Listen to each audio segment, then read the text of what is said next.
Hey, welcome to Let the Light In. I'm Craig here today with the Fujifilm X100VI. Now this is one of the most anticipated camera drops, maybe of my generation.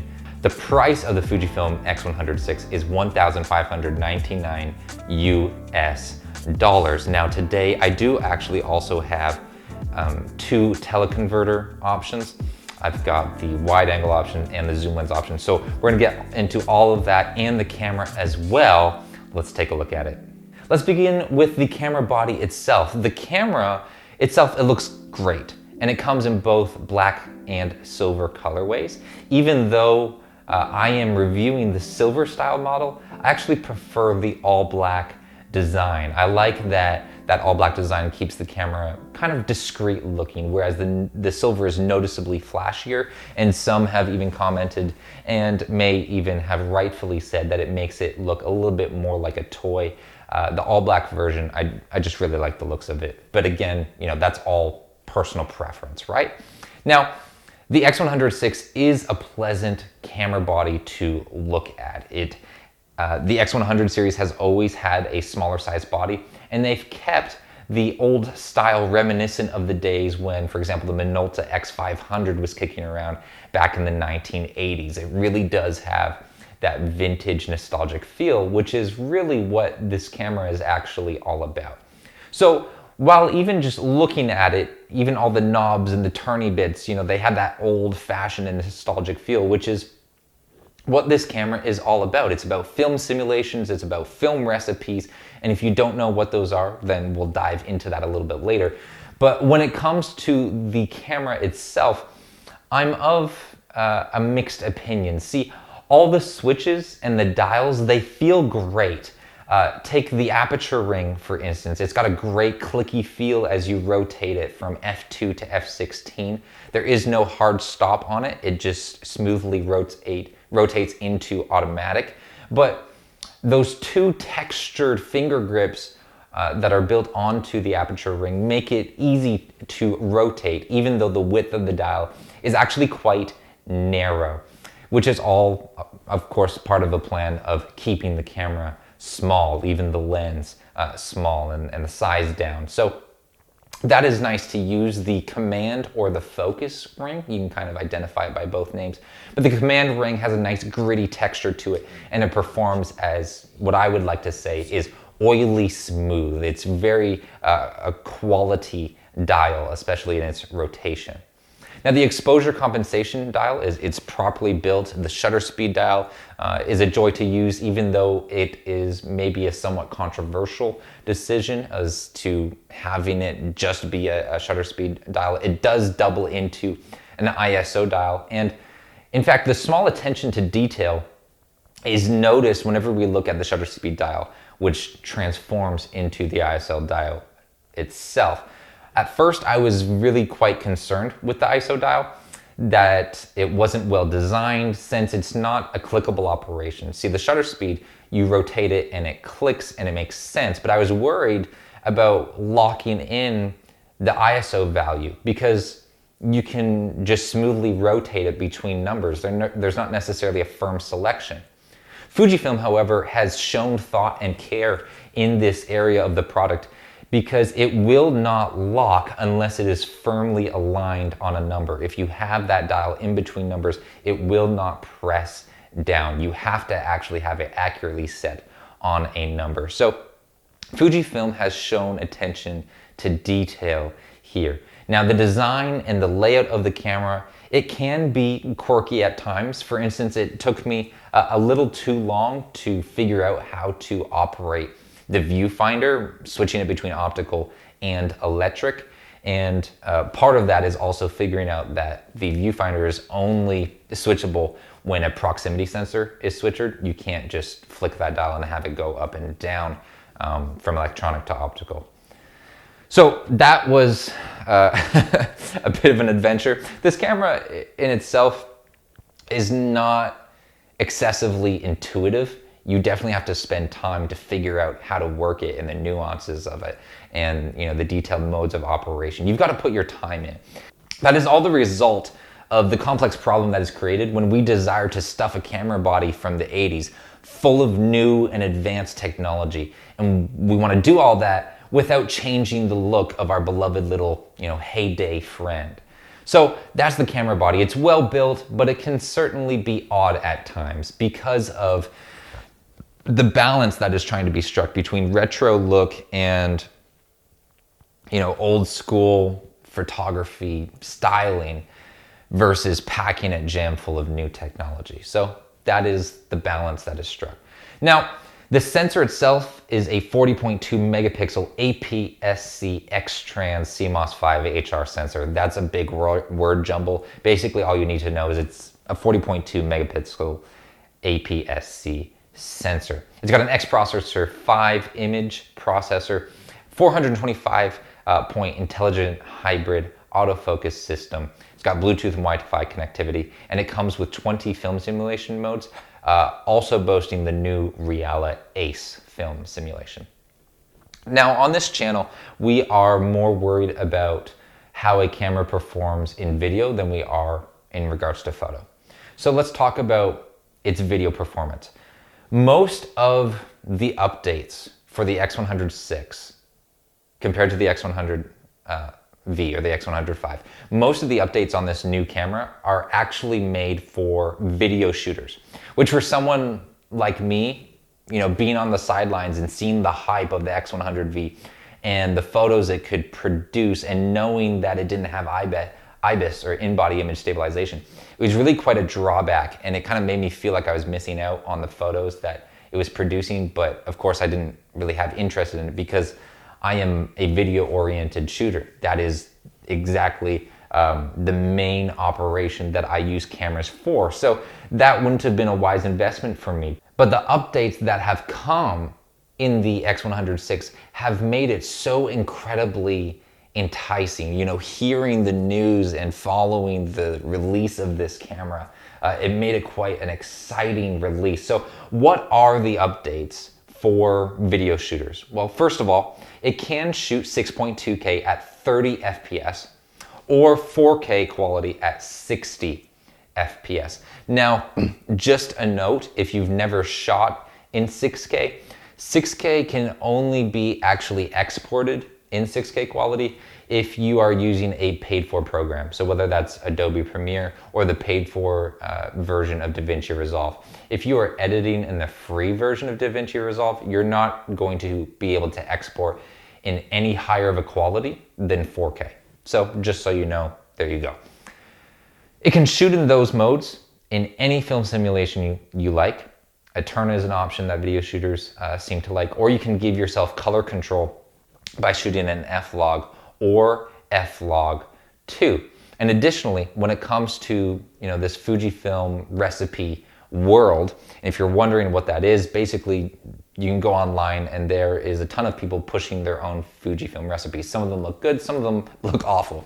But basically what it is you go in and Fujifilm has certain film simulations. But of course they didn't include other brands' film simulations. So what people have done is they figured out that if you change certain settings on the camera, then you are able to reproduce, for example, Kodak film simulations. So people have figured that out, they've posted those settings online, and you can bring those simulations both into, and it's mostly for, photo use, but you can actually also do it in video use. Now, back to the video updates. One of the biggest updates for me is the inclusion of IBIS in this camera. So it boasts 6 stops of stabilization. The Fujifilm X-H2 boasts 7 stops, just for a comparison. So turning on IBIS and digital image stabilization means that the video is going to have an additional crop that is applied. So prepare to frame accordingly. And IBIS in boost mode is going to give you a boosted stabilization, but without applying that crop to your video. Now it also comes with a built-in 4-stop ND filter, which does change the look of the video, and mostly what that is going to be used for is slowing down your shutter speeds, which it is very, very effective at. There are also improvements to the autofocus due to a new imaging processor. So let's talk about the autofocus on this. The autofocus, it may be improved over the X100V, but I still actually found it to be a frustrating experience. So Fujifilm boasts that it claims, AI learning focus techniques, and it has subject detection modes for planes, trains, and automobiles, and all this kind of stuff, as well as animals. But when it comes to humans and eye tracking, it actually refuses to track subjects unless you basically threaten it with jail time. So when the focus area is set to wide plus tracking, you would assume that humans would be automatically tracked and detected in essentially the entire frame that you're shooting in. And if you chose to have faith in that, well, you genuinely might as well believe in the tooth fairy putting money under your pillow as a child, and that was a reality, because both of those things are equally true. While the X100VI will detect the subject's eye if the subject enters your selected little box of detection, it will not track it unless you activate it. Once the subject detection mode is finally activated, it does work nicely. Even in low light, it will track your subject. However, autofocus does tend to lag behind the subject. Even though I went into the autofocus speed options and boosted it, it still does lag behind. As you can see in our walking test, while we do push the limits of focus control by having the aperture set to 2, the most wide open option, I dove into the menus, I boosted the speed of the AF tracking, but to no avail. Also, something to note in this walking test is that unfortunately I'm not being totally tracked because the focus box is set into the middle of the screen, so whenever I walk out of that, it just refuses to track me. Let's talk about battery life on this camera. The battery life with this camera has not been improved over its predecessor. It's good for about 450 frames if you're using the optical viewfinder, or 310 if the electronic viewfinder is activated.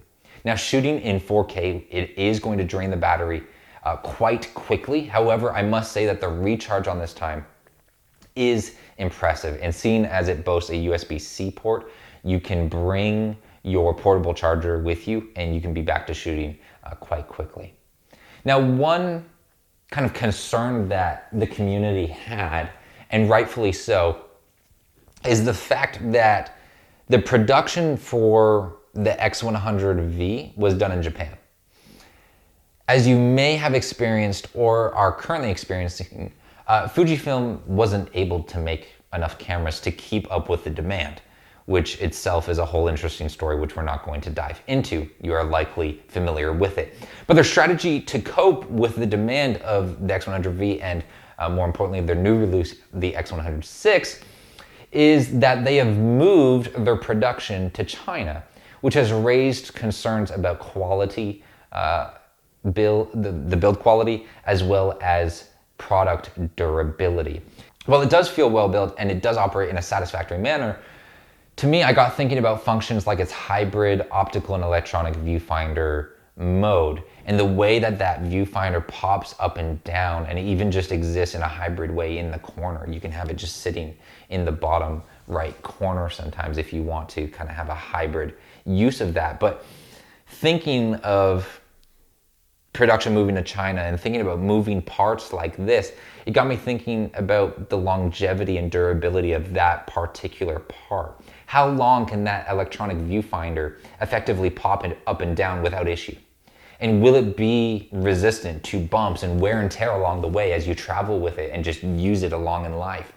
Obviously, there's no way to test for this, and I can't really report yes or no or any such way. This is an answer that we're only going to figure out and know years down the road. But having it and testing it and using it and determining by the way that it feels in hand, it does feel quality made and quality built. So my assumption is that this should last for a while and it should be durable, but of course only time will tell. So I can't give you any really insight into that other than it does feel well built.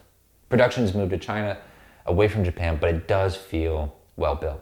Let's talk about the viewfinder for a second. When using the electronic viewfinder, everything is legible, it is clear, and putting it into its purely optical function will give you simply the basic outlines of what your framing will look like and where your autofocus point is resting. So it just kind of is a white line of a rectangle that goes around and is saying, hey, this is your framing. As you move the command dial to change your cropping options, that rectangle will change. So maybe it starts like this and you rotate the command dial to zoom in, then, of course your framing adjusts. So that is all working properly. It's sharp, it's easy to use. There's also an option to have your EVF pop up just in the bottom right. Like if this is our viewfinder, you can have your EVF just in the bottom right corner to give you, ideas of what the coloring is going to look like in your end product. We're going to do a little bit of a technical study of the various elements here. We're looking at the different lenses.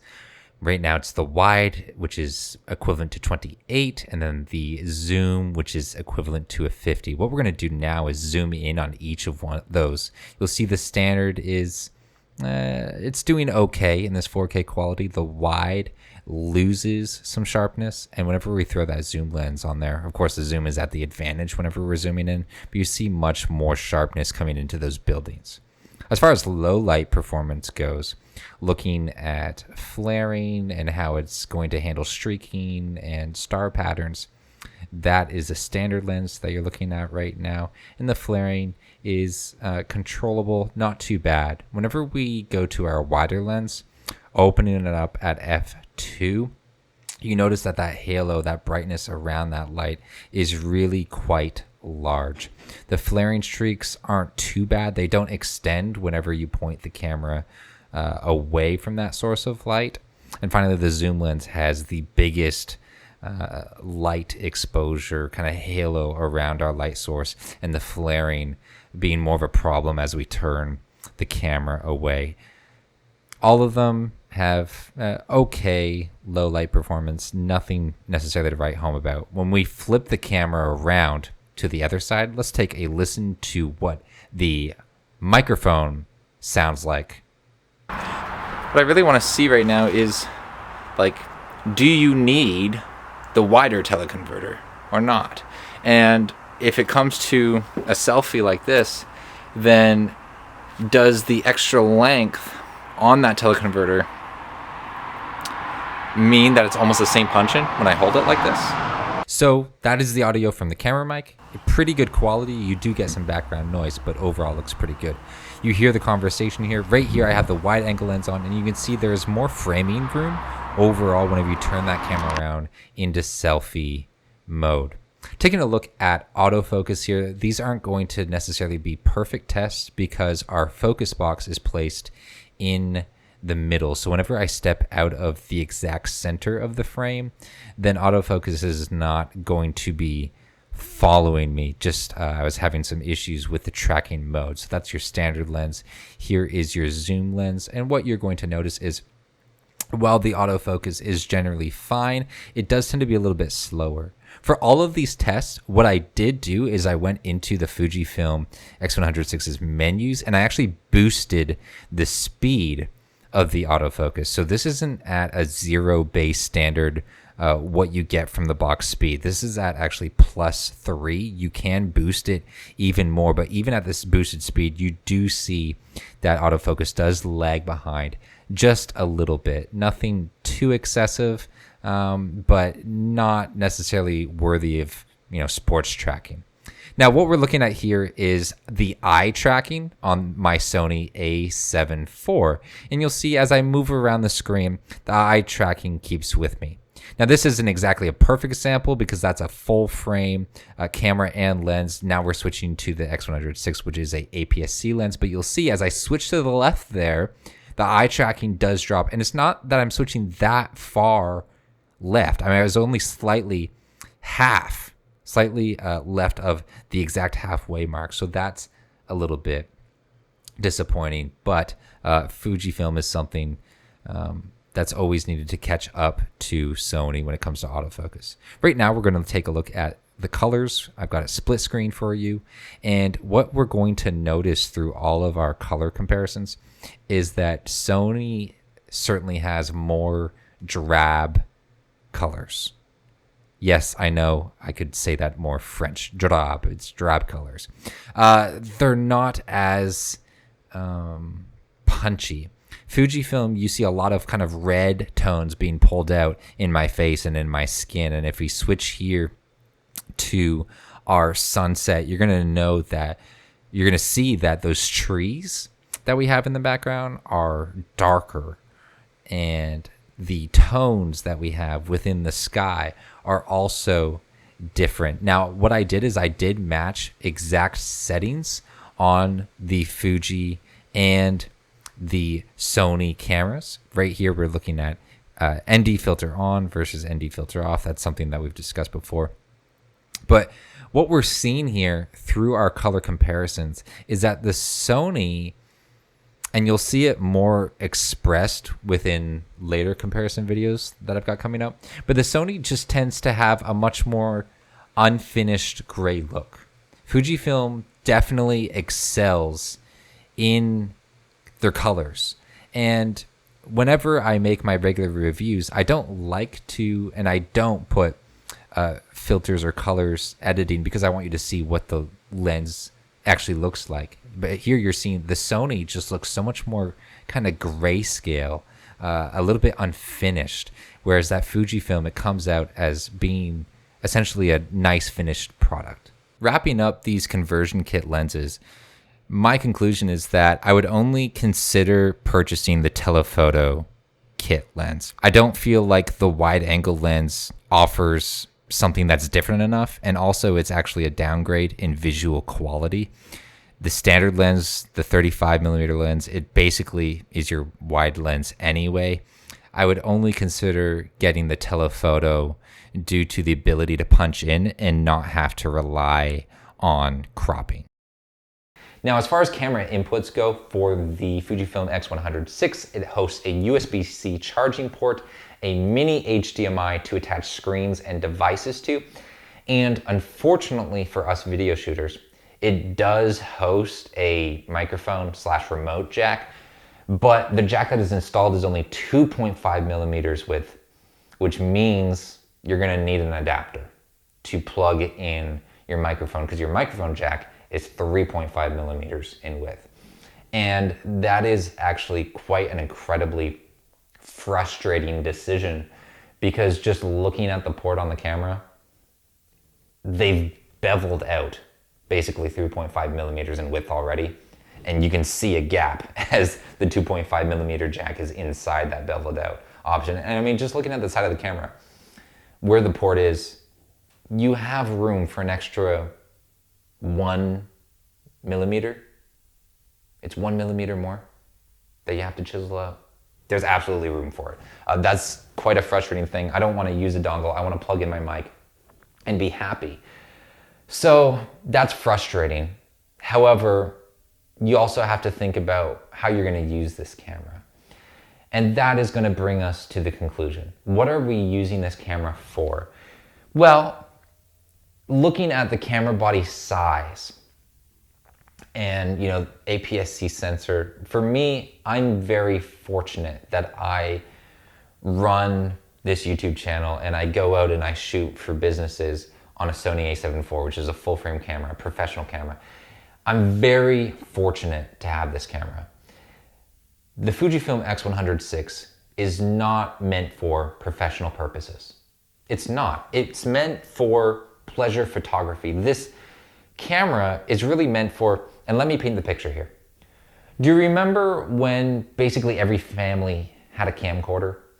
You were little and your parents, you know, maybe they planned a vacation for the family and everybody is pumped and they're ready to go on vacation. Maybe it's, you know, up to the mountains and you're gonna go for a hike, or it's out to the beach and you're gonna enjoy the water. Your parents would bring that camcorder with you and they'd take it on vacations, and either your mom or your dad was in charge of taking video the entire time. And then, you know, years go by, you grow up, and as a teenager, you'd sit down and you plug the old camcorder into the TV and you'd watch those videos back. And they were, they were simple videos really, maybe a 10-second clip of your family trip and you're traveling and you cross, maybe your third state border of the day. And then the next video is a minute-long video of you taking your first baby steps. And then another video is, you on Christmas morning opening your presents. It's simple video. It's family video. It's, the family camera. This is what the Fujifilm X100VI to me is all about. It gives you that feeling that you get whenever you go through your old family photo books and you flip through and you're looking at birthday parties and you're looking at, your 2-year older sibling pushing you in the stroller. You go back to Christmas mornings when you're still in your pajamas with jam on your face because you just had breakfast. The Fujifilm X100VI is for life's candid moments. It's not for professional use. It's simply for the joy of capturing life. It's about taking pictures of other people and not yourself. See, the camera phone has made quite a few advancements and we use it to no end, but we use it to take too many selfies. The camera phone is so much more about us. The Fujifilm X100VI is there to take photos of other people and to be present in the moments of life, to notice what's going on around you, to capture emotions and just those candid photos. And the enticing thing behind the X100VI is the fact that you can dive into the world of Fujifilm, film simulations and film recipes. You can dial in a certain look and you can take a picture and it's gonna look good. It made me take pictures of my messy kitchen table or just my living room. Things that I would never take pictures of before, but with a film recipe dialed in, the colors just looked nice. It made me take pictures of just the road, of the sunset. And the sunset's always gonna be pretty, but the Fujifilm X100VI is for taking just life's photos and having the colors already done there for you. The Fujifilm X100VI is the camera that your phone is trying to be, but it just can't be. It's small, it's easy to travel with, you can fit it in your pocket even if you wanted to, and it's got the colors dialed in and all ready to go. Fujifilm has wonderful colors. The Fujifilm X100VI is really for capturing life's moments like we used to do. So there it is, Fujifilm X100VI. If you want to buy this camera, links to purchase it are down below. Other than that, I hope you have a wonderful, wonderful day. Take care, and remember to let the light in.